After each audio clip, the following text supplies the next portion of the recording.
আসসালামু আলাইকুম দর্শক, কেমন আছেন? আশা করি সকলে ভালোই আছেন। আলহামদুলিল্লাহ আমিও ভালো আছি। দ্য ব্লুবার্ড এলটিডি চ্যানেলের নতুন আরেকটি ভিডিওতে আপনাদের সকলকে স্বাগতম। সাথে আছে আমি মোহাম্মদ রুম্মান মৃধা। আজকের এই ভিডিওতে আপনাদেরকে আমি দেখাবো বরিশালের একমাত্র বিখ্যাত পার্ক অ্যাডামস ইডেন। এই পার্কটিতে চলে আসলাম আমি আমার বন্ধুকে নিয়ে। তো ভাবলাম আমার ভিউয়ার্সদের জন্য পার্কটি ভিডিও করে ফেলি।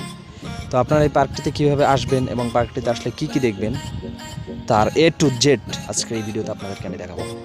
তো ধৈর্য সহকারে ভিডিওটি শেষ পর্যন্ত দেখবেন। ভিডিওটি স্কিপ করলে কিন্তু অনেক বড় ধরনের একটা ইনফরমেশন মিস করে ফেলবেন। তো বন্ধুরা, চলুন ভিডিওটি শুরু করা যাক। আমি পার্কের ভিতরে প্রবেশ করলাম। তো পার্কটিতে কিভাবে আসবেন তা আমি একটু আগে বলে নেই। আপনারা বরিশাল চৌমাথায় আসবেন। চৌমাথা থেকে আপনারা একটি অটোতে উঠে মুক্তিযুদ্ধ পার্ক আসবেন এবং সেখান থেকে আপনারা ট্রলারে করে কীর্তনখোলা নদী পার হয়ে ওপার চলে যাবেন এবং সেখানে আসলেই আপনারা ট্রলার থেকে নামলেই এই পার্কটি দেখতে পাবেন। বন্ধুরা, আপনারা দেখছেন যে এখানে সৌন্দর্য বর্ধনকারী কিছু সবুজ গাছ লাগানো হয়েছে। আসলে সত্যি অসাধারণ, মনোমুগ্ধকর। আমরা ছবি তুলেছি একে ব্যাকগ্রাউন্ডে রেখে। আপনারা গাছগুলোকে ব্যাকগ্রাউন্ডে রেখে ছবি তুলতে পারবেন। এখানে দেখছেন আপনারা যে দোলনার ব্যবস্থা করা হয়েছে পর্যাপ্ত পরিমাণে এবং এখানে গাছ এত বেশি পরিমাণে লাগানো হয়েছে যে যত গরমই পড়ুক না কেন, এখানে যদি আপনারা আসেন তাহলে আপনারা স্বস্তি খুঁজে পাবেন। বন্ধুরা, এখানকার পরিবেশটা এতটাই সুন্দর যে এখানে অনেকেই ফটোশ্যুট করতে আসে। আপনারা দেখছেন যে একটা মেয়ে ফটোশ্যুট করতেছে এবং এখানে অনেক কাপলও আসে। তারা এসে এখানে ঘোরাঘুরি করে এবং এখানের প্রাকৃতিক সৌন্দর্য উপভোগ করে। আপনারা দেখছেন ফুটেজে যে একটা ছেলে একটা মেবি বিবাহিত, তারাও ঘুরতে এসেছে।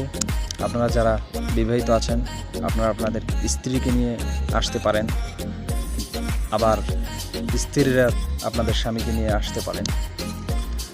এবং আপনারা দেখছেন যে এখানের রাস্তাগুলো খুব সুন্দর এবং একটা পুকুরও রয়েছে।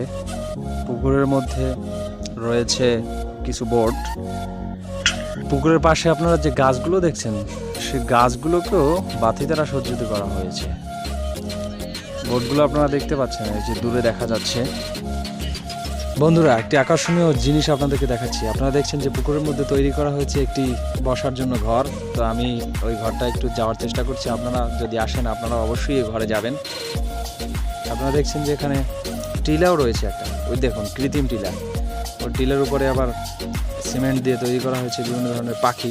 তো বন্ধুরা, পুরো পার্কটা আপনাদেরকে এতক্ষণ দেখালাম। পার্কটি কেমন লেগেছে কমেন্টে জানাতে ভুলবেন না। বন্ধুরা, ভিডিওটি আর দীর্ঘায়িত করছি না। আজকের মতো ভিডিওটি এখানেই শেষ করে দিচ্ছি। সকলে ভালো থাকবেন, সুস্থ থাকবেন এবং দ্য ব্লুবার্ড এলটিডি চ্যানেলটিকে সাবস্ক্রাইব করে পাশেই থাকবেন। আল্লাহ হাফেজ।